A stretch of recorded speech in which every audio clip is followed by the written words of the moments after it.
जीवीय घटकों से, भू आकृतिक घटकों से, अजैव घटकों से, उपर्युक्त सभी से।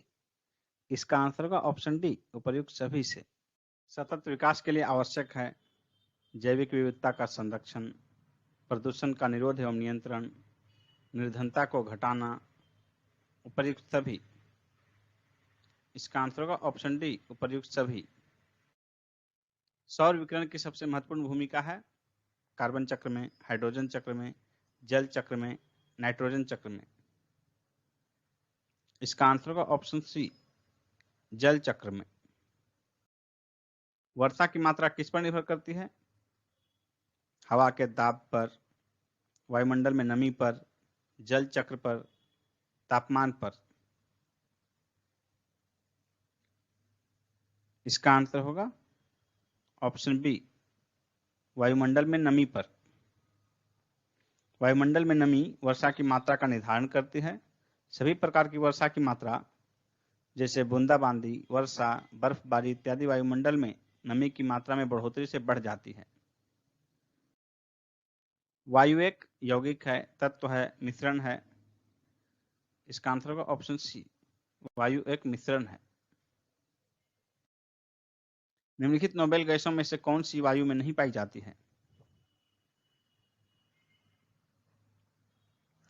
इसका आंसर होगा ऑप्शन सी, रेडॉन।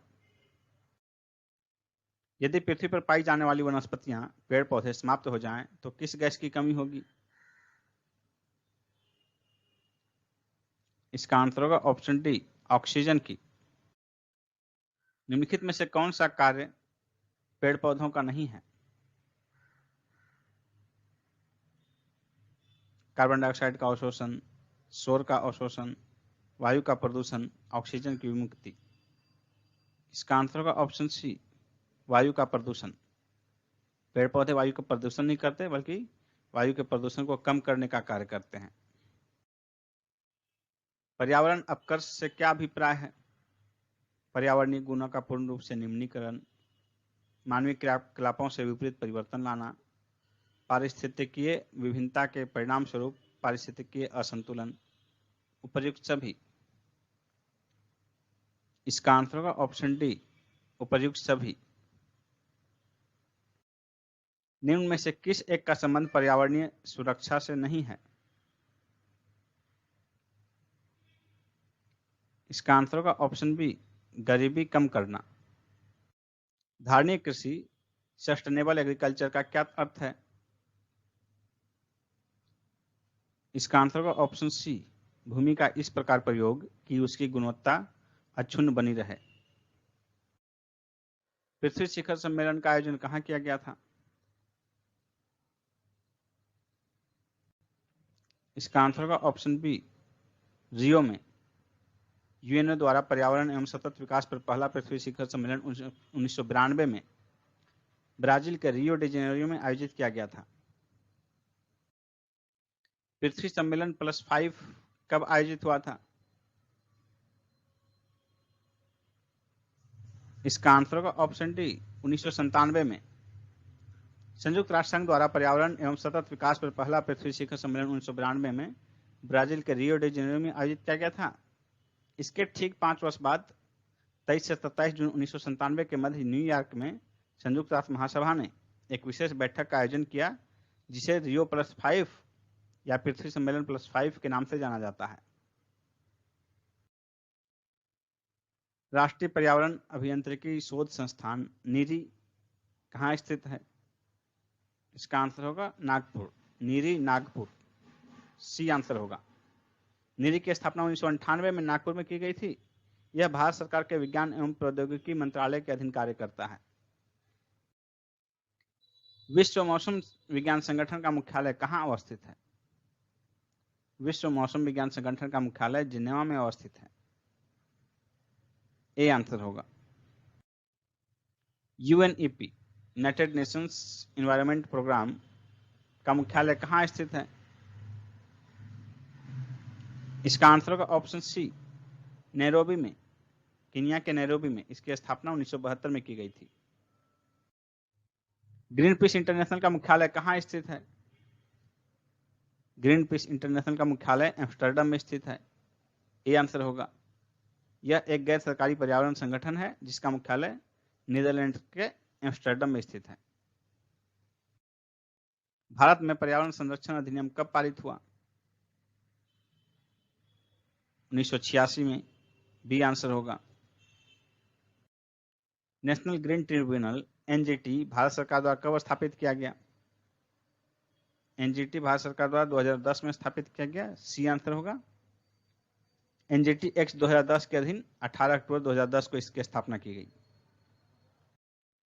नगरीकरण एवं औद्योगिकरण हानिकारक है संतुलित विकास के लिए, पर्यावरण एवं पारिस्थितिकी के लिए, जैव विविधता के संरक्षण के लिए, उपर्युक्त सभी के लिए।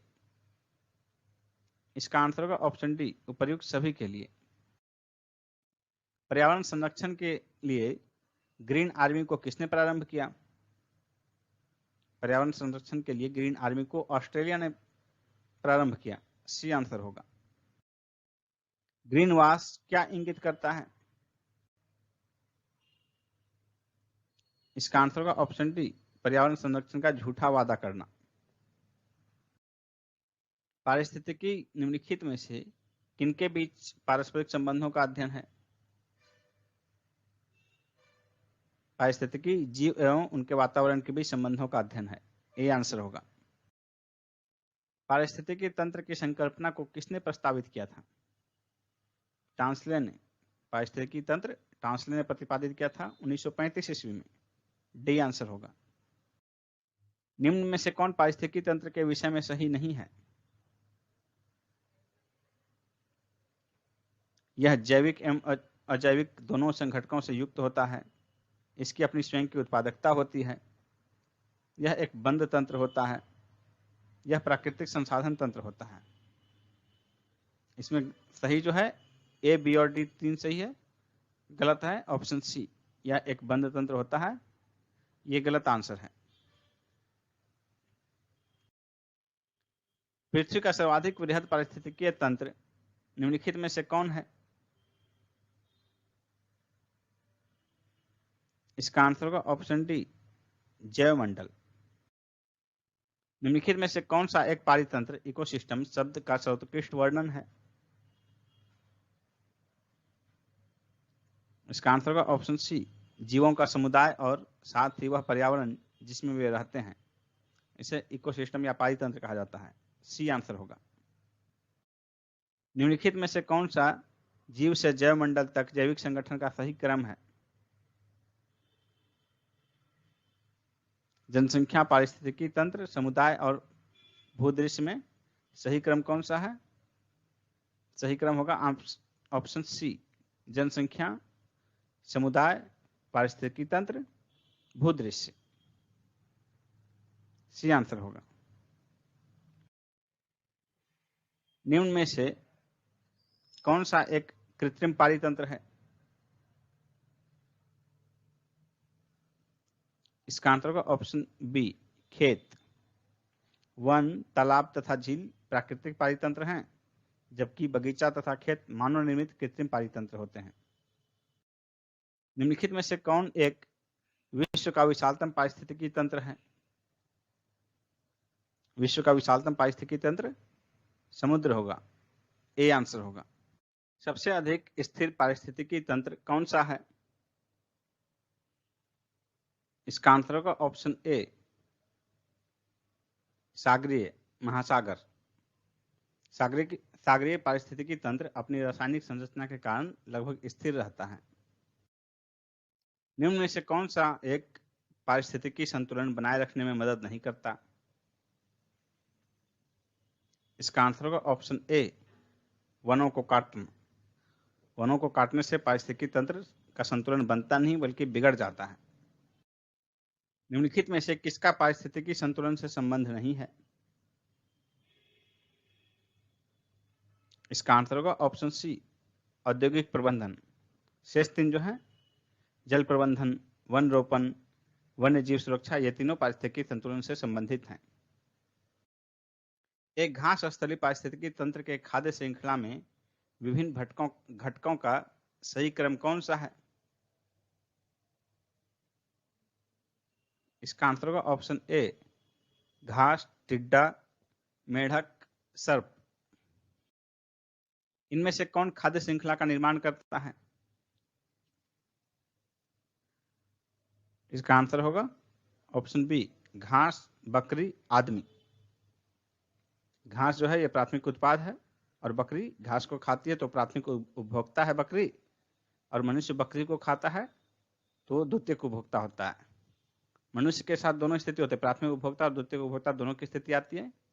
घास या इसी की जगह कोई फल है तो जब आदमी फल का सेवन करेगा तो उसमें वो प्राथमिक उपभोक्ता होगा, लेकिन जब वो बकरी का सेवन करेगा तो उसमें द्वितीयक उपभोक्ता होगा। खाद्य श्रृंखला में मानव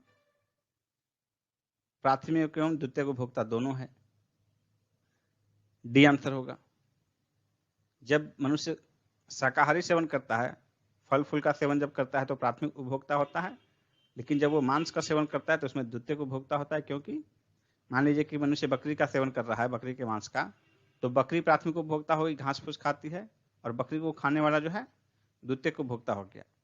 तो शाकाहारी के रूप में मनुष्य प्राथमिक उपभोक्ता होता है और मांसाहारी के रूप में मनुष्य द्वितीयक उपभोक्ता होता है। पारिस्थितिकीय तंत्र में जैविक घटकों में कौन उत्पादक घटक है? गाय, मोर, बाघ, हरे पौधे। इसका आंसर होगा ऑप्शन डी, हरे पौधे। ये उत्पादक घटक हैं। शेष तीन जो हैं वो तीनों उपभोक्ता घटक हैं। शाकाहारी जीव जो है प्राथमिक उपभोक्ता हो जाएंगे और मांसाहारी वो प्राथमिक उपभोक्ता को खाते हैं, इसलिए वो द्वितीयक उपभोक्ता हो जाएंगे। प्रथम पोषक स्तर के अंतर्गत कौन आते हैं? इसका आंसर होगा ऑप्शन डी, हरित पादप। जैविक एवं अजैविक घटकों के मध्य बिचौलिए का कार्य कौन करता है? इसका आंसर होगा ऑप्शन सी, उत्पादक। निम्नलिखित में से कौन सा एक आहार श्रृंखला का सही क्रम है? इसका आंसर होगा ऑप्शन ए, डायटम, क्रेस्टेशियाई, हेरिंग। डायटम स्वपोषी है, क्रेस्टेशियाई जो है ये शाकाहारी उपभोक्ता है, और हेरिंग मांसाहारी उपभोक्ता है। पारिस्थितिकीय निकाय में ऊर्जा का प्राथमिक स्रोत क्या है? इसका आंसर होगा ऑप्शन सी, सौर ऊर्जा। 10% नियम किससे संबंधित है? इसका आंसर होगा ऑप्शन ए, ऊर्जा का खाद्य के रूप में एक पोषीय स्तर से दूसरे पोषीय स्तर तक पहुंचना, यही 10% का नियम कहलाता है। यह नियम लिंडमैन ने 1942 में दिया था। इस नियम के अनुसार खाद्य कड़ी में प्रत्येक स्तर पर उपभोक्ता केवल 10% संचित ऊर्जा को अपने शरीर भार में रूपांतरित करता है। एक पारिस्थितिक तंत्र में ऊर्जा की मात्रा एक पोषण स्तर से अन्य स्तर में स्थानांतरण के पश्चात घटती है। बी आंसर होगा। पारिस्थितिकी तंत्र में उच्चतम पोषण स्तर किसे प्राप्त है? इसका आंसर होगा ऑप्शन सी, सर्वाहारी को। जीव भार का पिरामिड किस पारिस्थितिकी तंत्र में उलट जाता है? इसका आंसर होगा ऑप्शन बी, तालाब। पारिस्थितिकी तंत्र में डीडीटी का समावेश होने के बाद निम्नलिखित में से किस एक जीव में उसका संभवतः अधिकतम सांद्रण प्रदर्शित होगा? इसका आंसर होगा ऑप्शन सी, सांप में। पारिस्थितिकी स्थायी मितव्ययिता है, यह किस आंदोलन का नारा है? इसका आंसर होगा ऑप्शन सी, चिपको आंदोलन का। एक मनुष्य के जीवन को पूर्ण रूप से धारणीय करने के लिए न्यूनतम आवश्यक भूमि को क्या कहते हैं? इसका आंसर होगा ऑप्शन बी, पारिस्थितिकीय पदछाप, इकोलॉजिकल फुटप्रिंट। पारिस्थितिकीय घटकों की वह आवश्यक मात्रा जो मनुष्य को उसकी जीवन शैली के सुचारू रूप से चलाने के लिए आवश्यक होती है, पारिस्थितिकी पदछाप कहलाती है। इसके अंतर्गत मनुष्य द्वारा कार्बन उत्सर्जन का भी मापन किया जाता है। निम्नलिखित वृक्षों में से कौन पारिस्थितिकी मित्र नहीं है? इसका आंसर होगा ऑप्शन बी, यूकेलिप्टस। यूकेलिप्टस को जो है प्राकृतिक शत्रु भी कहते हैं। निम्नलिखित वृक्षों में से कौन सा वृक्ष पर्यावरणीय संकट माना जाता है? इसका आंसर होगा ऑप्शन डी, यूकेलिप्टस। दो भिन्न समुदायों के बीच का संक्रांति क्षेत्र क्या कहलाता है? इसका आंसर होगा ऑप्शन डी, इकोटोन। पारितंत्र की घटती उत्पादकता के क्रम में उनका निम्नलिखित में से कौन सा अनुक्रम सही है? इसका आंसर होगा ऑप्शन सी, मैंग्रोव, घास स्थल, झील, महासागर। अधिक विविधता वाले पारितंत्र की उत्पादकता भी अधिक होगी। निम्न में से किसने सर्वप्रथम गहन पारिस्थितिकी, डीप इकोलॉजी शब्द का प्रयोग किया? इसका आंसर होगा ऑप्शन डी, अर्निज नेस ने 1973 में 1973 ईस्वी में। पारिस्थितिकी नीचे की संकल्पना को किसने प्रतिपादित किया?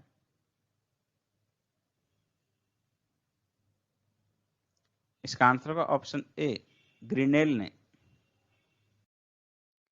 जैव विविधता को परिभाषित किया जाता है किसी पर्यावरण में विभिन्न प्रजातियों की श्रेणी के रूप में। जैव विविधता को व्हाइटेकर ने 1972 ईस्वी में अल्फा, बीटा तथा गामा नामक श्रेणियों में विभाजित किया। जैव विविधता मापने के गणितीय सूचकांकों में से कौन सा एक स्थानीय स्तर पर किसी समुदाय आवासीय क्षेत्र में माध्य प्रजाति विविधता को दर्शाता है? इसका आंसर होगा ऑप्शन ए, अल्फा सूचकांक। जैव विविधता का क्या अर्थ है? इसका आंसर होगा ऑप्शन सी, एक निर्धारित क्षेत्र में विभिन्न प्रकार के पादप एवं जंतु। जैव विविधता का सबसे महत्वपूर्ण पहलू क्या है? इसका आंसर होगा ऑप्शन डी, पारिस्थितिकी तंत्र का निर्वहन। निम्नलिखित में से कौन सा कारक जैव विविधता के ह्रास के लिए सर्वाधिक महत्वपूर्ण कारक है? इसका आंसर होगा ऑप्शन सी, प्राकृतिक वास का विनाश। भारत का प्रथम national centre for marine biodiversity किस शहर में स्थित है?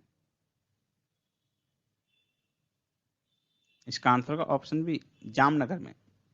गुजरात के जामनगर में स्थित है। सर्वाधिक जैव विविधता कहाँ पाई जाती है? इसका आंसर होगा ऑप्शन ए, उष्णकटिबंधीय वर्षावनों में। सर्वाधिक जैव विविधता उष्णकटिबंधीय वर्षावनों में पाई जाती है क्योंकि इनमें वर्ष भर उच्च वर्षा तथा तापमान रहता है। इसी कारण इसे अनुकूलतम बायोम भी कहा जाता है। प्राणियों तथा पादपों के जातियों में अधिकतम विविधता कहाँ मिलती है? इसका आंसर होगा ऑप्शन बी, उष्णकटिबंध के आर्द्र वनों में। जैव विविधता में परिवर्तन होता है। जैव विविधता में परिवर्तन भूमध्य रेखा की तरफ बढ़ती है। ये आंसर होगा। सर्वाधिक जैव विविधता कहाँ पाई जाती है? सर्वाधिक जैव विविधता शांत घाटी में पाई जाती है। ये आंसर होगा। यह केरल के पलक्कड़ जिला में 12 किलोमीटर लंबी तथा 7 किलोमीटर चौड़ी क्षेत्र में विस्तृत है। इसे 1984 में नेशनल पार्क घोषित किया गया था। भारत में जैव विविधता के तप्त स्थल हॉट स्पॉट हैं पूर्वी घाट और पश्चिमी हिमालय। सी आंसर होगा। भारत में जैव विविधता के हॉट स्पॉट जो हैं पूर्वी घाट और पश्चिमी हिमालय माना जाता है। भारत में जैव विविधता की दृष्टि से संतृप्त क्षेत्र निम्न में से कौन सा है? इसका आंसर होगा ऑप्शन बी, पश्चिमी घाट। भारत में पूर्वी हिमालय तथा पश्चिमी घाट जो है जैव विविधता के हॉट स्पॉट माने जाते हैं। जैव विविधता के संदर्भ में भारत में निम्नलिखित में से कौन सा क्षेत्र हॉट स्पॉट माना जाता है? इसका आंसर होगा ऑप्शन ए, अंडमान निकोबार द्वीप समूह। जैव विविधता के नाश का कारण क्या है? जीवों के प्राकृतिक आवास की कमी, पर्यावरणीय प्रदूषण, वनों का नाश, उपर्युक्त सभी। इसका आंसर होगा ऑप्शन डी, उपर्युक्त सभी। जैव विविधता का ह्रास का मुख्य कारण क्या है? इसका आंसर होगा ऑप्शन डी, प्राकृतिक आवासीय विनाश। इनमें से कौन सा जैव विविधता के लिए बड़ा खतरा है? इसका आंसर होगा ऑप्शन सी, प्राकृतिक आवासों तथा वनस्पति का विनाश और झूम खेती। जैव विविधता को अधिकतम संकट किससे है? इसका आंसर होगा ऑप्शन ए, प्राकृतिक निवास एवं वनस्पतियों के विनाश से। निम्नलिखित में से कौन एक पारिस्थितिकी तंत्र के जैव विविधता की बढ़ोतरी के लिए उत्तरदायी नहीं है? इसका आंसर होगा ऑप्शन डी, पोषण स्तरों की कम संख्या। निम्नलिखित में से कौन सी जैव विविधता के संरक्षण के लिए महत्वपूर्ण रणनीति है? इसका आंसर होगा ऑप्शन ए, जीवमंडल रिजर्व। निम्नलिखित में से कौन सा स्थल वनस्पति संरक्षण हेतु स्व स्थान पद्धति इन सीटू नहीं है? इसका आंसर होगा ऑप्शन बी, वानस्पतिक उद्यान, बॉटनिकल गार्डन। राष्ट्रीय उद्यानों में आनुवांशिक विविधता का रखरखाव कैसे किया जाता है? इसका आंसर होगा ऑप्शन ए, इन सीटू संरक्षण द्वारा। जब किसी वनस्पति या जीवों का संरक्षण उनके मूल प्राकृतिक आवास में ही किया जाता है तो इसे इन सीटू संरक्षण कहते हैं, जबकि उन्हें कहीं दूसरे स्थान पर संरक्षित किया जाए तो उसे एक्स सीटू संरक्षण कहा जाता है। निम्नलिखित में से क्रायो बैंक एक्स सीटू संरक्षण के लिए कौन सी गैस सामान्यतः प्रयोग होती है? इसका आंसर होगा ऑप्शन ए, नाइट्रोजन। जैव विविधता के साथ साथ मनुष्य के परंपरागत जीवन के संरक्षण के लिए सबसे महत्वपूर्ण रणनीति निम्नलिखित में से किस एक की स्थापना करने में निहित है?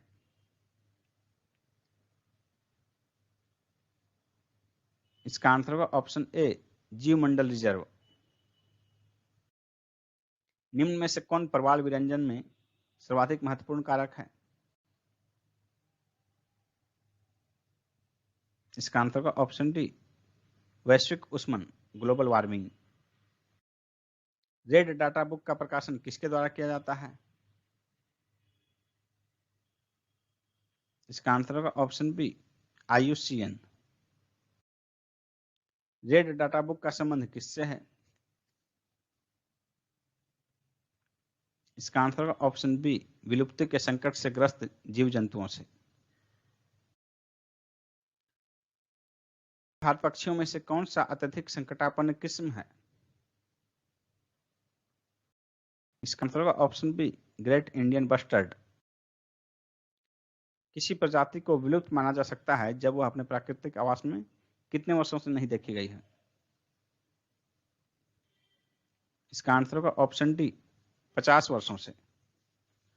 प्रकृति संरक्षण हेतु अंतर्राष्ट्रीय संस्था IUCN के परिभाषा के अनुसार किसी प्रजाति को तब विलुप्त माना जाता है जब वह अपने प्राकृतिक आवास में 50 वर्ष से न देखी गई हो।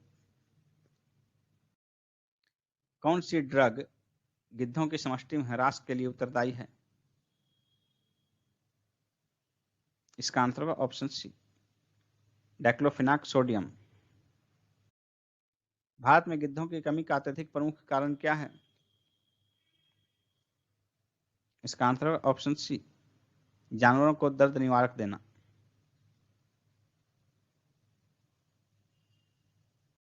भारतीय वन्य जीवन के संदर्भ में उड्डयन वल्गुल, फ्लाइंग फॉक्स निम्नलिखित में से क्या है? इसका आंसर होगा ऑप्शन ए, चमगादड़। बलुई और लवणी क्षेत्र एक भारतीय पशु जाति का प्राकृतिक आवास है। उस क्षेत्र में उस पशु के कोई परभक्षी नहीं है, किंतु आवास ध्वंस होने के कारण उसका अस्तित्व खतरे में है। यह पशु निम्नलिखित में से कौन सा हो सकता है? इसका आंसर होगा ऑप्शन बी, भारतीय वन्य गधा। रामसर सम्मेलन किसके संरक्षण से संबंधित है? इसका आंसर होगा ऑप्शन सी, नम भूमि के, वेटलैंड। रामसर सम्मेलन नम भूमि के संरक्षण से संबंधित है। ईरान के रामसर नगर में 2 फरवरी 1971 को हुई बैठक के बाद इस कॉन्फ्रेंस की नींव पड़ी। यह 1975 से पूर्णतः क्रियान्वित हुआ। वेटलैंड दिवस कब मनाया जाता है? वेटलैंड दिवस जो है, आर्द्रभूमि दिवस, 2 फरवरी को मनाया जाता है। रामसर सम्मेलन नम भूमि के संरक्षण से संबंधित है। ईरान के रामसर नगर में 2 फरवरी 1971 को हुई बैठक के बाद इस कॉन्फ्रेंस की नींव पड़ी और इसी के कारण जो है 2 फरवरी को हर वर्ष वेटलैंड दिवस मनाया जाता है।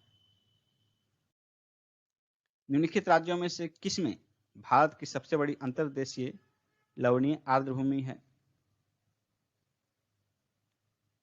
इसका आंसर होगा ऑप्शन ए, गुजरात में। दूसरा, आंध्र प्रदेश। निम्नलिखित में से कौन रामसर कन्वेंशन के अंतर्गत रामसर स्थल है?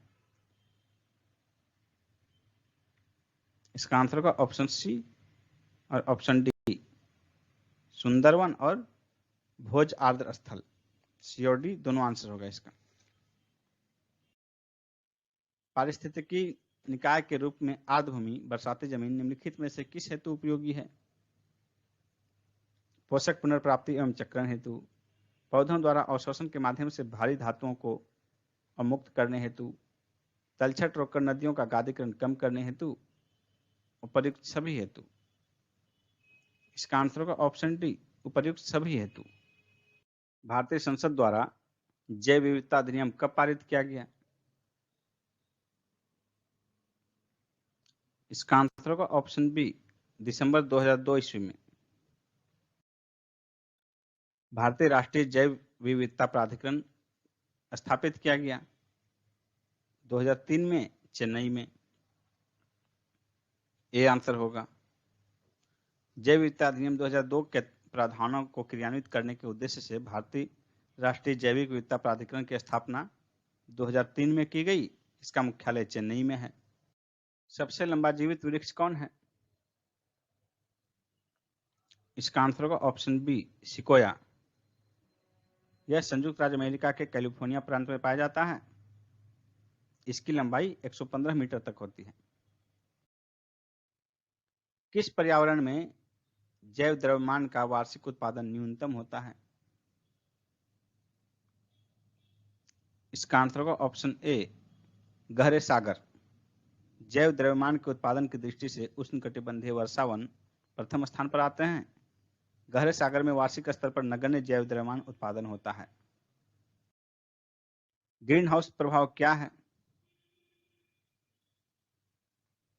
इसका आंसर होगा ऑप्शन ए, गैसों के वायुमंडल में जमा होने से पृथ्वी के वातावरण का गर्म होना। ग्रीन हाउस प्रभाव में वायुमंडलीय गैसें मुख्यतः कार्बन डाइऑक्साइड द्वारा अवरक्त विकिरण को अवशोषित कर लिए जाने से वायुमंडल का तापमान बढ़ जाता है। ग्रीन हाउस गैसों की संकल्पना किसने की थी? जोसेफ फोरियर ने। सी आंसर होगा। पर्यावरण में ग्रीन हाउस प्रभाव में वृद्धि किसके कारण होती है? इसका आंसर होगा ऑप्शन बी, कार्बन डाइऑक्साइड के कारण। निम्नलिखित में से कौन सी प्राकृतिक रूप से पाई जाने वाली ग्रीन हाउस गैस सर्वाधिक ग्रीन हाउस इफेक्ट करती है? इसका आंसर होगा ऑप्शन डी, जलवाष्प। निम्नलिखित में से कौन एक वैश्विक ऊष्मन ग्लोबल वार्मिंग के लिए उत्तरदायी नहीं है? मीथेन, जलवाष्प, आर्गन, कार्बन डाइऑक्साइड। इसका आंसर होगा ऑप्शन सी, आर्गन। निम्न में से कौन सी गैस वैश्विक उष्णता ग्लोबल वार्मिंग के लिए उत्तरदायी है? इसका आंसर होगा ऑप्शन सी, कार्बन डाइऑक्साइड और मीथेन। जलवायु परिवर्तन का क्या कारण है? ग्रीन हाउस गैस, ओजोन परत का क्षरण, प्रदूषण, उपर्युक्त सभी। इसका आंसर होगा ऑप्शन डी, उपरोक्त सभी। जलवायु परिवर्तन हेतु ग्रीन हाउस गैसें एवं प्रदूषण प्रत्यक्ष रूप से, जबकि ओजोन परत का क्षरण अप्रत्यक्ष रूप से जिम्मेदार है। निम्नलिखित गैसों में कौन सी एक गैस धरती पर जीवन के लिए हानिकारक और लाभदायक दोनों है? इसका आंसर होगा ऑप्शन डी, कार्बन डाइऑक्साइड। धान के खेतों से उत्पन्न होने वाली गैस जो कि भूमंडलीय तापमान वृद्धि से संबद्ध है, कौन सी है? इसका आंसर होगा ऑप्शन बी, मीथेन। धान का खेत या कोई भी दलदली क्षेत्र में मीथेन का उत्सर्जन होता है, उससे मीथेन गैस निकलता है। या कोई खरपतवार जो है उनके नष्ट होने से, उनके सड़ने से भी उससे मीथेन निकलता है। पशुओं के जुगाली से भी मीथेन गैस निकलता है। जुगाली करने वाले पशुओं से किस ग्रीन हाउस गैस का निस्सरण होता है? इसका आंसर होगा ऑप्शन बी, मीथेन। निम्नलिखित में से कौन एक सर्वाधिक भंगुर पारिस्थितिकी तंत्र है जो वैश्विक तापन ग्लोबल वार्मिंग द्वारा सबसे पहले प्रभावित होगा? इसका आंसर होगा ऑप्शन ए, आर्कटिक एवं ग्रीनलैंड हिम चादर।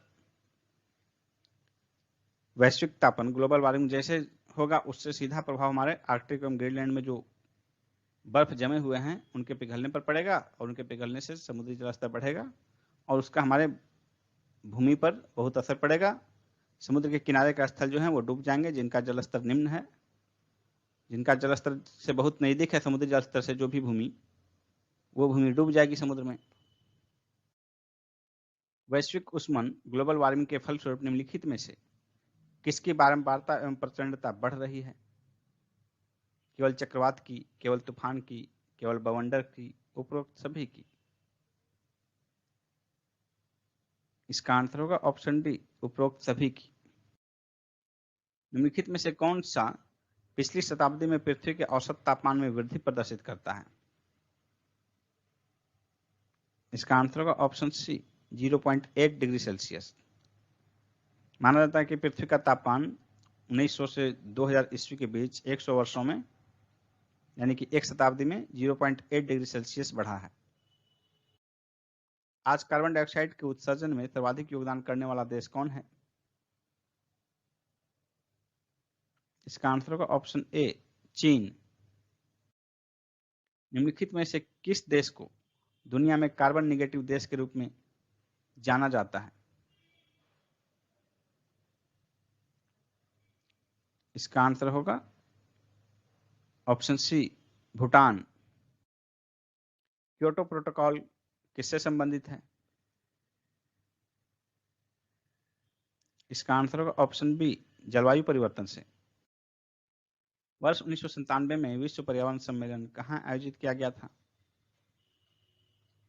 इसका आंसर होगा ऑप्शन सी, क्योटो में। 1997 में विश्व पर्यावरण सम्मेलन जापान के क्योटो शहर में आयोजित किया गया था। इसी सम्मेलन के दौरान क्योटो प्रोटोकॉल को अपनाया गया, जो कि 16 फरवरी 2005 से प्रभावी हुआ था। कार्टाजेना प्रोटोकॉल का संबंध किससे है? इसका आंसर होगा ऑप्शन ए, जैव सुरक्षा समझौते से। कार्टाजेना प्रोटोकॉल एक अंतर्राष्ट्रीय संधि है जिसका संबंध जैव सुरक्षा समझौते से है। इसे 29 2000 ईस्वी को स्वीकार किया गया तथा 11 सितंबर 2003 से लागू हुआ। भारत ने 23 जनवरी 2003 को जैव सुरक्षा पर कार्टाजेना प्रोटोकॉल की पुष्टि की। मानव गतिविधियों को प्रत्यक्ष एवं अप्रत्यक्ष आलंबन प्रदान करने में उत्पन्न ग्रीन हाउस गैसों की कुल मात्रा को क्या कहते हैं? इसका आंसर होगा ऑप्शन बी, कार्बन पद चिन्ह, कार्बन फुटप्रिंट। कार्बन क्रेडिट का दृष्टिकोण इनमें से किससे शुरू हुआ? इसका आंसर होगा ऑप्शन ए, क्योटो प्रोटोकॉल से। निम्नलिखित में से कौन सा विश्व का पहला देश है जिसने भूमंडलीय तापन के प्रतिकरण के लिए कार्बन टैक्स लगाने का प्रस्ताव रखा? इसका आंसर होगा ऑप्शन डी, न्यूजीलैंड ने 2005 ईस्वी में। भारत की जलवायु परिवर्तन पर प्रथम राष्ट्रीय क्रिया योजना कब प्रकाशित हुई? इसका आंसर होगा ऑप्शन ए, 2008 में। निम्नलिखित में से कौन सा एक भारत के राष्ट्रीय जलवायु परिवर्तन कार्य योजना के 8 मिशनों में शामिल नहीं है? इसका आंसर होगा ऑप्शन सी, नाभिकीय शक्ति। निम्नलिखित में से कौन सही सुमेलित नहीं है? इसका आंसर होगा ऑप्शन डी, कार्बन व्यापार मॉन्ट्रियल प्रोटोकॉल। कार्बन व्यापार का संबंध मॉन्ट्रियल प्रोटोकॉल से नहीं बल्कि क्योटो प्रोटोकॉल से है। शेष जो है ए, बी और सी, इनका मिलान सही है। सूर्य के प्रकाश से पराबैंगनी विकिरण अभिक्रिया निम्न में से क्या पैदा करती है? इसका आंसर होगा ऑप्शन सी, ओजोन। वायुमंडल में उपस्थित ओजोन द्वारा निम्न में से कौन सा विकिरण अवशोषित किया जाता है? इसका आंसर होगा ऑप्शन सी, पराबैंगनी। वायुमंडल में ओजोन परत पृथ्वी पर पराबैंगनी किरणों से जीवन की रक्षा करती है। सी आंसर होगा। ओजोन परत कहाँ अवस्थित है? इसका आंसर होगा ऑप्शन बी, समताप मंडल में। निम्न में से किसमें ओजोन की सर्वाधिक सांद्रता मिलती है? इसका आंसर होगा ऑप्शन सी, स्ट्रेटोस्फीयर में। वायुमंडल की सबसे निचली परत कौन सी है? वायुमंडल की सबसे निचली परत क्षोभ मंडल है। डी आंसर होगा। इसकी ऊंचाई विषुवत रेखा पर 18 से 20 किलोमीटर होती है, जबकि ध्रुवों पर अपेक्षाकृत इसकी ऊंचाई कम होती है। समताप मंडल में ओजोन के स्तर को प्राकृतिक रूप से कौन विनियमित करता है? इसका आंसर होगा ऑप्शन बी, नाइट्रोजन डाइऑक्साइड। इनमें से कौन क्लोरोफ्लोरोकार्बन के लिए सत्य नहीं है?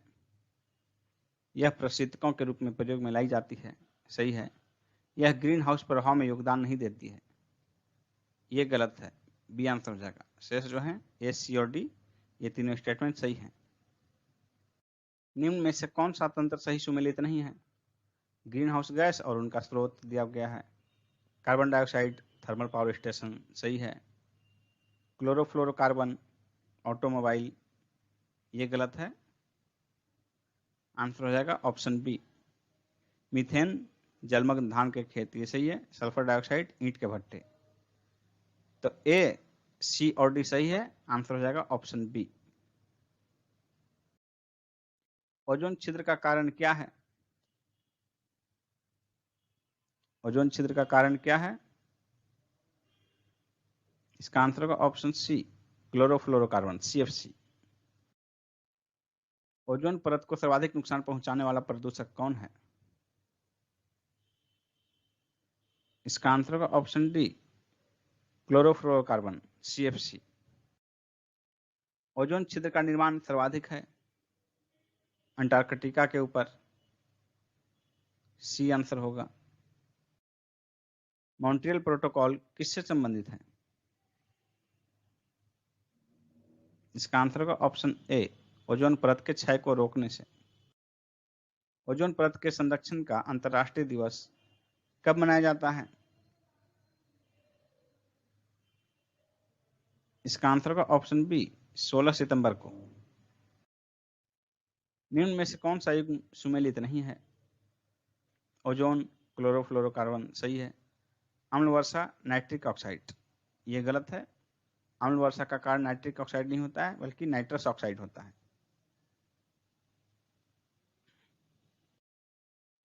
निम्नलिखित में से कौन सा एक ओजोन के अवक्षय करने वाले पदार्थ के प्रयोग पर नियंत्रण करने और उन्हें चरणबद्ध रूप से प्रयोग बाह्य करने के मुद्दे से संबद्ध है? इसका आंसर होगा ऑप्शन बी, मॉन्ट्रियल प्रोटोकॉल। सूर्य से आने वाला हानिकारक पराबैंगनी विकिरण निम्न में से किसका कारण हो सकता है? इसका आंसर होगा ऑप्शन डी, त्वचा कैंसर का। वैज्ञानिकों के निम्न टीम में से किसने सर्वप्रथम अंटार्कटिका के ऊपर ओजोन छिद्र का पता लगाया? इसका आंसर होगा ऑप्शन डी, ब्रिटिश टीम ने 1985 ईस्वी में।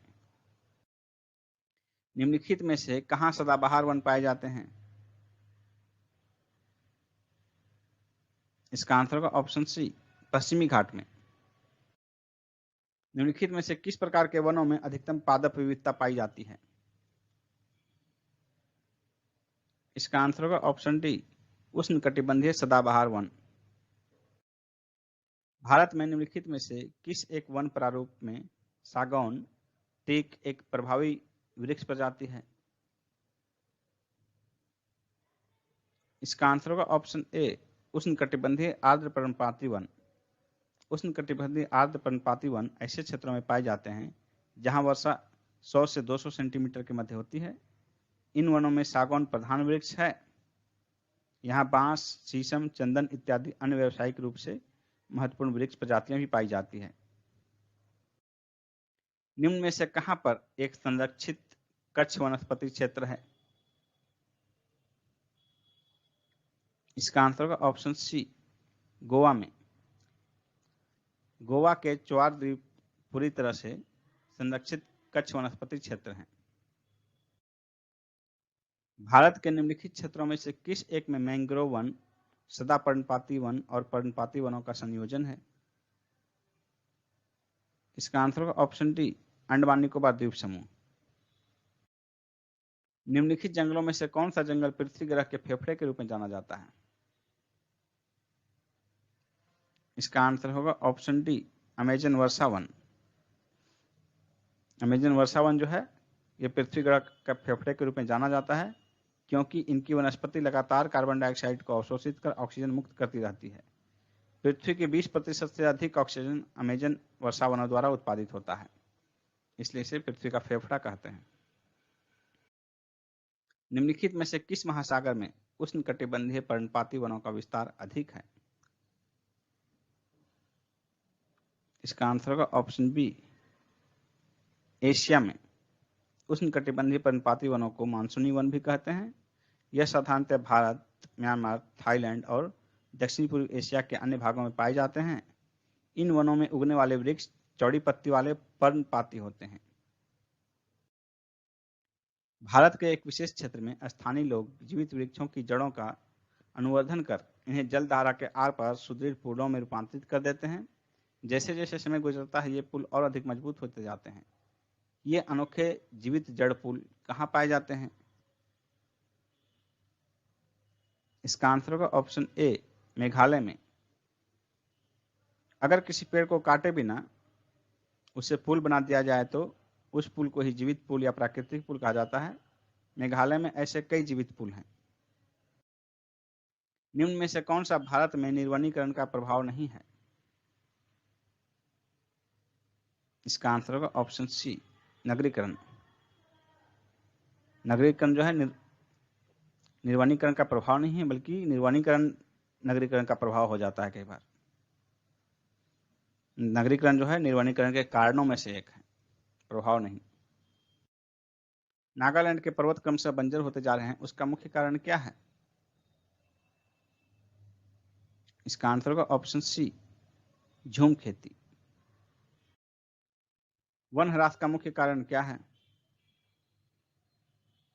इसका आंसर होगा ऑप्शन सी, औद्योगिक विकास। भारत में निम्नलिखित में से कौन नगर वृक्षारोपण में विशिष्टता रखता है? इसका आंसर होगा ऑप्शन डी, वालपराई। यह तमिलनाडु के कोयम्बटूर जिले में स्थित नगर है। भारत में उपयुक्त पारिस्थितिक संतुलन बनाए रखने के लिए वन आच्छादन हेतु न्यूनतम संस्तुत भूमि क्षेत्र कितना है? इसका आंसर होगा ऑप्शन बी, 33%। यानी कि कुल भू क्षेत्र का 1/3 क्षेत्र में वन होना चाहिए। India state of forest report 2017 के अनुसार देश के कुल भौगोलिक क्षेत्र का कितना प्रतिशतांश वनों के अंतर्गत है? इसका आंसर होगा ऑप्शन सी, 21.54%। हमारे देश के निम्नलिखित राज्यों में से किस राज्य में वन का सर्वाधिक क्षेत्र है? इसका आंसर होगा ऑप्शन सी, मध्य प्रदेश में। मध्य प्रदेश में कुल वन क्षेत्र जो है 2017 की वन रिपोर्ट के अनुसार 77,414 वर्ग किलोमीटर है, जो कि पूरे देश में राज्यों में सबसे अधिक है। भारत के किस राज्य में उसके क्षेत्र का अधिकतम प्रतिशत क्षेत्र वनाच्छादित है? इसका आंसर होगा ऑप्शन सी मिजोरम। मिजोरम में जो है उसके कुल क्षेत्रफल का 86.27% जो है वन आच्छादन है, यानी कि राज्यों में उसके भूभाग का, उसके क्षेत्र का सर्वाधिक वन आच्छादन मिजोरम में है। उसी तरह केंद्र शासित प्रदेश में जो है लक्षद्वीप में सर्वाधिक है 90.33%, यानी कि मिजोरम से भी ज़्यादा लक्षद्वीप में है, लेकिन मिजोरम राज्य है और लक्षद्वीप केंद्र शासित प्रदेश है। जबकि किसी राज्य के कुल भूभाग पर जो है सबसे अधिक क्षेत्रफल में मध्य प्रदेश में 77,414 वर्ग किलोमीटर क्षेत्र में वन है। भारत में अति सघन वनों का सर्वाधिक क्षेत्र किस राज्य में पाया जाता है? इसका आंसर होगा ऑप्शन ए अरुणाचल प्रदेश। निम्नलिखित कथनों में से कौन सा एक सत्य नहीं है? मध्य प्रदेश में सर्वाधिक वन क्षेत्र है, सही है। अरुणाचल प्रदेश में सर्वाधिक घना वन क्षेत्र है, यह भी सही है। नागालैंड भारत का सर्वाधिक वनाच्छादित राज्य है, यह गलत है। हरियाणा भारत का सबसे कम वनाच्छादित राज्य है, यह सही है। तो नागालैंड भारत का सर्वाधिक वनाच्छादित राज्य है, यह गलत है, क्योंकि नागालैंड नहीं बल्कि मिजोरम भारत का सर्वाधिक वनाच्छादित राज्य है, जहाँ की 86.27% वनाच्छादन है। जबकि केंद्र शासित प्रदेशों में लक्षद्वीप सबसे अधिक वनाच्छादित है, 90.33% लक्षद्वीप में वनाच्छादन है। भारत के कुल भौगोलिक क्षेत्र में सघन वनों का प्रतिशत कितना है? इसका आंसर होगा ऑप्शन सी लगभग 12%। 12.3% सघन वन है भारत में। अति सघन वन 2.99% और मध्यम सघन वन 9.38%। भारत में मैंग्रोव का दूसरा सबसे बड़ा क्षेत्र कहाँ पाया जाता है? इसका आंसर होगा ऑप्शन सी गुजरात तट के सहारे। भारत में जो है सर्वाधिक मैंग्रोव वन पश्चिम बंगाल में पाया जाता है, पश्चिम बंगाल तट के सहारे, जहाँ की क्षेत्रफल है 2114 वर्ग किलोमीटर। दूसरे स्थान पर गुजरात है 1140 वर्ग किलोमीटर। तीसरा स्थान अंडमान निकोबार द्वीप समूह का क्षेत्र है, जहाँ के 617 वर्ग किलोमीटर मैंग्रोव वन है। और चौथा स्थान पर आंध्र प्रदेश का तटीय क्षेत्र है, जहाँ की 404 वर्ग किलोमीटर मैंग्रोव क्षेत्र है। भारत की सबसे बड़ी मछली कौन सी है? इसका आंसर होगा option B whale shark. Whale shark Bharat की ही नहीं पूरे विश्व की सबसे बड़ी मछली है। यह राष्ट्र तक लंबी होती है। यह ऑस्ट्रेलिया और अफ्रीका तट पर प्रवास करती है, किंतु प्रत्येक वर्ष मार्च से मई माह के दौरान बड़ी संख्या में गुजरात तट पर आती हैं। यह समय व्हेल शार्क के गर्भावधि का समय है। पगमार्क तकनीक का प्रयोग किया जाता है विभिन्न वन्य जंतुओं की संख्या के आकलन के लिए। सी आंसर होगा। विभिन्न जंतुओं का, जैसे मान लीजिए कि शेर का, बाघ का, इनका संख्या आकलन करना है, तो उसके लिए पगमार्क तकनीक का प्रयोग किया जाता है। और इस पगमार्क तकनीक में क्या किया जाता है, तो कहीं भी जो जंगल में जीव रहते हैं तो उनका पानी का एक स्रोत होता है, तभी वहाँ जीवित रह सकते हैं। तो किसी भी जंगल में जहाँ शेर कितने हैं तो इसका संख्या पता लगाना है, तो वहाँ पर जो जलाशय के क्षेत्र हैं, उन जलाशयों के क्षेत्र में जो है ध्यान रखा जाता है, निगरानी रखी जाती है। और शेर जो है पानी पीने आते हैं, और उनके बाद जो उनका पद का है, पग मार्क जो है, प्रत्येक के पैर का जो खुर का उनका निशान है, वो सबका निशान बिल्कुल डिफरेंट होता है, सबका यूनिकनेस होता है। और उन्हीं को काउंटिंग करके, उनके पग मार्क का ही काउंट करके उनकी संख्या का पता लगाया जाता है। यदि आप घड़ियाल को उनके प्राकृतिक आवास में देखना चाहते हैं तो निम्नलिखित में से किस स्थान पर जाना सबसे सही है? इसका आंसर होगा ऑप्शन बी चंबल नदी। भारत में वन्य जीव संरक्षण अधिनियम किस वर्ष लागू किया गया? इसका आंसर होगा ऑप्शन सी 1972 में। 9 सितंबर 1972 को लागू हुआ। वन्य जीवों की तस्करी, अवैध शिकार से रक्षा एवं संरक्षण के लिए यह अधिनियम पारित किया गया था। भारत में निम्नलिखित में से कौन सा अधिनियम वन्य जीवों को संरक्षण प्रदान करता है? इसका आंसर होगा ऑप्शन ए वन्य जीव संरक्षण अधिनियम 1972। भारतीय वन्य जीव संस्थान कहाँ स्थित है? इसका आंसर होगा ऑप्शन सी, देहरादून में। निम्नलिखित में से किसे चिपको आंदोलन का नेता माना जाता है? इसका आंसर होगा ऑप्शन सी, सुंदरलाल बहुगुणा को। चिपको आंदोलन के प्रणेता कौन थे? चिपको आंदोलन के प्रणेता चंडी प्रसाद भट्ट थे। डी आंसर होगा। सुंदरलाल बहुगुणा की भी उसमें महत्वपूर्ण भूमिका थी, लेकिन प्रणेता जो है वो चंडी प्रसाद भट्ट थे। चिपको आंदोलन मूल रूप से किसके विरुद्ध था? इसका आंसर होगा ऑप्शन सी, वन कटाई के। National bureau of plant genetic resources कहाँ स्थित है? इसका आंसर होगा ऑप्शन ए, नई दिल्ली में।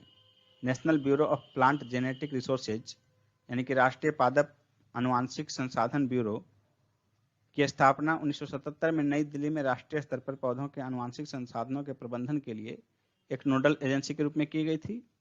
इसके 10 क्षेत्रीय कार्यालय विभिन्न कृषि जलवायु क्षेत्र में स्थित हैं।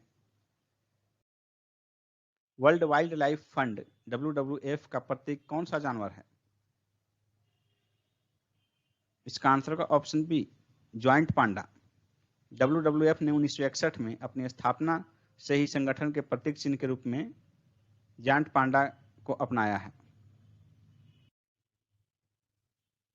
निम्नलिखित देशों में से किसमें कुल भौगोलिक क्षेत्रफल के 60% भाग पर वन बनाए रखने का संवैधानिक प्रावधान है?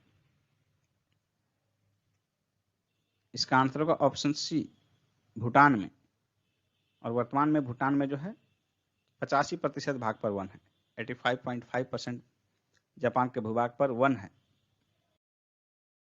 भारत में स्थापित पहला राष्ट्रीय उद्यान कौन सा है? भारत में स्थापित पहला राष्ट्रीय उद्यान जिम कॉर्बेट राष्ट्रीय उद्यान है। इसकी स्थापना 1936 में हेली नेशनल पार्क के रूप में की गई थी। 1973 में प्रोजेक्ट टाइगर सर्वप्रथम यहीं शुरू किया गया था। एशियाटिक बब्बर शेर का निवास कहाँ है? इसका आंसर होगा ऑप्शन ए, गिर वन। निम्नलिखित अभ्यारण्य में से कौन उल्लिखित संरक्षित प्रजातियों से सुमेलित नहीं है? जिम कॉर्बेट बाघ सही है। घाना शेर ये गलत है। घाना जो है ये पक्षी अभ्यारण्य है, राजस्थान के भरतपुर में स्थित है, तो इसलिए ये शेर के लिए नहीं होगा, ये पक्षी अभ्यारण्य है। बाकी जो 3 हैं, काजीरंगा गैंडा के लिए संरक्षित है, पेरियार हाथी के लिए। तो ए, सी और डी तीनों सही सुमेलित हैं, बी सुमेलित नहीं है। डच्ची ग्राम राष्ट्रीय उद्यान निम्नलिखित में से किससे संबंधित है? इसका आंसर होगा ऑप्शन डी, हंगुल या कश्मीरी स्टैग। भारत के निम्नलिखित में से किस वर्ग के आरक्षित क्षेत्रों में स्थानीय लोगों को जीव भार एकत्रित करने और उसके उपयोग की अनुमति नहीं है? इसका आंसर होगा ऑप्शन बी, राष्ट्रीय उद्यानों में। निम्नलिखित राज्यों में से उस राज्य को चुनिए जिसमें सर्वाधिक संख्या में वन्य जीव अभ्यारण्य, नेशनल पार्क और अभ्यारण्य हैं। इसका आंसर होगा ऑप्शन सी, मध्य प्रदेश में। सबसे अधिक देश में कुल जो है नेशनल पार्क और अभ्यारण्य की संख्या 104 है, जिसमें सबसे अधिक 10 मध्य प्रदेश में है। दूसरा स्थान अंडमान निकोबार द्वीप समूह का है, जहां की 9 है। निम्नलिखित में से कौन सही सुमेलित नहीं है? राष्ट्रीय उद्यान और किस राज्य में अवस्थित है? बांदीपुर कर्नाटक सही है। राजाजी उत्तराखंड सही है। सिमलीपाल ओडिशा ये भी सही है। पीन वैली अरुणाचल प्रदेश गलत है। पीन वैली जो है ये अरुणाचल प्रदेश में नहीं है बल्कि हिमाचल प्रदेश में है, इसलिए आंसर हो जाएगा ऑप्शन डी। सरिस्का एवं रणथंभौर निम्न में से किन जानवरों के लिए संरक्षित हैं? सरिस्का और रणथंभौर जो है ये टाइगर रिजर्व है, बाघ के लिए संरक्षित है। सलीम अली राष्ट्रीय उद्यान कहाँ स्थित है? सलीम अली राष्ट्रीय उद्यान जो है ये जम्मू कश्मीर में स्थित है। बी आंसर होगा। निम्न में से कौन सा सागरीय राष्ट्रीय उद्यान है? इसका आंसर होगा ऑप्शन डी, मन्नार की खाड़ी। ये तमिलनाडु में स्थित है। इसकी स्थापना 1986 में की गई थी। बुक्सा टाइगर प्रोजेक्ट, बुक्सा बाघ परियोजना भारत के किस राज्य में स्थित है? इसका आंसर होगा ऑप्शन डी, पश्चिम बंगाल में। बुक्सा बाघ परियोजना जो है ये दार्जिलिंग के पास पश्चिम बंगाल में स्थित है। इसे 1992 में राष्ट्रीय पार्क का दर्जा प्रदान किया गया। निम्नलिखित में से कौन सही सुमेलित नहीं है? बांदीपुर राष्ट्रीय उद्यान कर्नाटक में सही है। मानस वन्यजीव अभयारण्य असम में, यह भी सही है। पेरियार वन्यजीव अभयारण्य केरल, यह भी सही है। सिमलीपाल राष्ट्रीय उद्यान मध्य प्रदेश, ये गलत है। सिमलीपाल जो है मध्य प्रदेश में नहीं, ओडिशा में स्थित है। उड़ीसा के मयूरगंज जिले में स्थित है ये सिमलीपाल राष्ट्रीय उद्यान, और इसकी स्थापना जो है 1980 में की गई थी। आंसर होगा ऑप्शन डी। निम्नलिखित राज्यों में से किस में साइबेरियन सारस के लिए आदर्श प्राकृतिक निवास है? इसका आंसर होगा ऑप्शन ए, राजस्थान। राजस्थान का केवलादेव राष्ट्रीय उद्यान इसके लिए प्रसिद्ध है, जो कि राजस्थान के भरतपुर जिले में स्थित है। निम्नलिखित में से कौन सुमेलित नहीं है? काजीरंगा राष्ट्रीय उद्यान असम, सही है। कार्बेट राष्ट्रीय उद्यान उत्तराखंड, ये भी सही है। बांदीपुर राष्ट्रीय उद्यान तमिलनाडु, ये गलत है।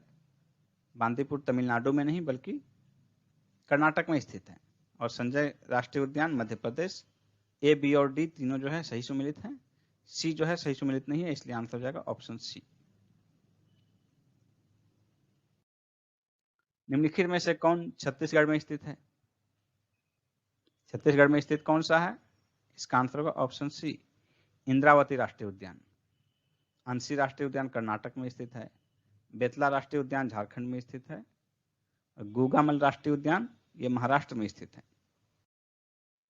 निम्नलिखित में से कौन एक सही सुमेलित नहीं है? राजाजी राष्ट्रीय उद्यान हाथी के लिए संरक्षित है, सही है। पेरियार राष्ट्रीय उद्यान हंगुल के लिए, ये गलत है। पेरियार जो है हंगुल के लिए नहीं, ये बाघ और हाथी के लिए संरक्षित है। मानस राष्ट्रीय उद्यान हाथी के लिए। दुधवा टाइगर रिजर्व है, दुधवा राष्ट्रीय उद्यान टाइगर के लिए। तो आंसर हो जाएगा ऑप्शन बी। शेष जो है ए, सी और डी तीनों सही सुमेलित है। निम्नलिखित में से कौन सा एक नेशनल पार्क इसलिए अनूठा है कि वह एक प्लवमान फ्लोटिंग वनस्पति से युक्त अनूप स्वैम्प होने के कारण समृद्ध जैव विविधता को बढ़ावा देता है? इसका आंसर होगा option B, Keibul Lamjao national park. यह मणिपुर में स्थित है। यह विश्व का एकमात्र फ्लोटिंग पार्क है। ग्रेट हिमालयन नेशनल पार्क, जिसे यूनेस्को ने विश्व विरासत स्थल घोषित किया है, कहाँ स्थित है? इसका आंसर होगा ऑप्शन बी, हिमाचल प्रदेश में। नीलगिरी की मेघ बकरियां पाई जाती हैं इवारीकोलम राष्ट्रीय पार्क में, ये आंसर होगा। मेघ बकरियां जो हैं यह दुर्लभ पर्वतीय बकरियां हैं, जिन्हें नीलगिरी तहर भी कहा जाता है। सुल्तानपुर बर्ड सेंचुरी कहाँ स्थित है? सुल्तानपुर बर्ड सेंचुरी गुड़गांव में स्थित है, सी आंसर होगा। निम्नलिखित में से किस देश में उसके कुल भौगोलिक क्षेत्र का 30% से अधिक क्षेत्र राष्ट्रीय पार्क के अंतर्गत आता है? इसका आंसर होगा ऑप्शन बी, भूटान। भूटान के कुल भौगोलिक क्षेत्र का 1/3 से अधिक 33.65%, 33.65% जो है वहां के कुल भौगोलिक क्षेत्र का राष्ट्रीय पार्क के अंतर्गत आता है, जबकि 85.5% वहां वन है। भूटान के कुल भूभाग का 85.5% वन क्षेत्र है। निम्नलिखित में से कौन सुमेलित नहीं है? जयमंडल आरक्षित क्षेत्र और राज्य। सिमलीपाल ओडिशा में, सही है। नोकरेक मेघालय में, सही है। अगस्त्यमलाई केरल में, ये भी सही है। कंचनजंगा हिमाचल प्रदेश, ये गलत है। कंचनजंगा हिमाचल प्रदेश में नहीं, सिक्किम में स्थित है। निम्नलिखित युग्मों में से कौन सा सही सुमेलित नहीं है? जयमंडल आरक्षित क्षेत्र और उसकी अवस्थिति। मानस मेघालय, ये सुमेलित नहीं, मानस मेघालय में स्थित नहीं है बल्कि मानस असम में स्थित है। नंदा देवी उत्तराखंड, सही है। कंचनजंगा सिक्किम, ये भी सही है। अगस्त्यमलाई केरल, ये भी सही है। यानी कि जयमंडी आरक्षित क्षेत्र का अवस्थिति का जो है मिलान बी, सी और डी सही है, ए सही नहीं है, इसलिए आंसर हो जाएगा ऑप्शन ए। भारत में निम्नलिखित जैव भंडारों में से कौन गारो पहाड़ियों पर फैला हुआ है? इसका आंसर होगा ऑप्शन ए, नोक्रेक। नोक्रेक जैव भंडार गारो पहाड़ियों में फैला हुआ है। एक सींग वाला गैंडा किन प्रदेशों में पाया जाता है? इसका आंसर होगा ऑप्शन बी, पश्चिम बंगाल एवं असम में। कौन सा अभ्यारण्य राइनो के लिए जाना जाता है? राइनो अर्थात एक सींग वाला गैंडा। इसका आंसर होगा ऑप्शन ए, काजीरंगा। जंगली गधों का अभ्यारण्य कहाँ है? इसका आंसर होगा ऑप्शन सी, गुजरात में।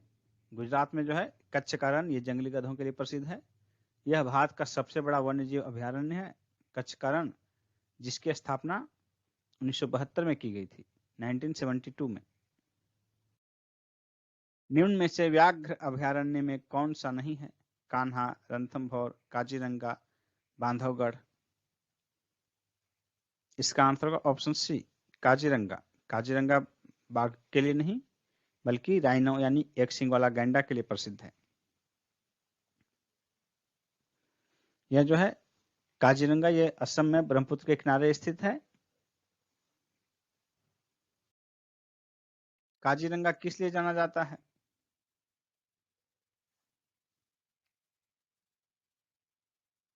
इसका आंसर होगा ऑप्शन ए, गैंडा के लिए। एक सिंगी गैंडा राइनो के लिए जाना जाता है काजीरंगा। यह असम में ब्रह्मपुत्र नदी के किनारे स्थित है। असम में मानस अभ्यारण्य किसके लिए जाना जाता है? इसका आंसर होगा ऑप्शन बी, बाघों के लिए। शुक्ला फांटा वन्य जीव अभ्यारण्य कहाँ स्थित है?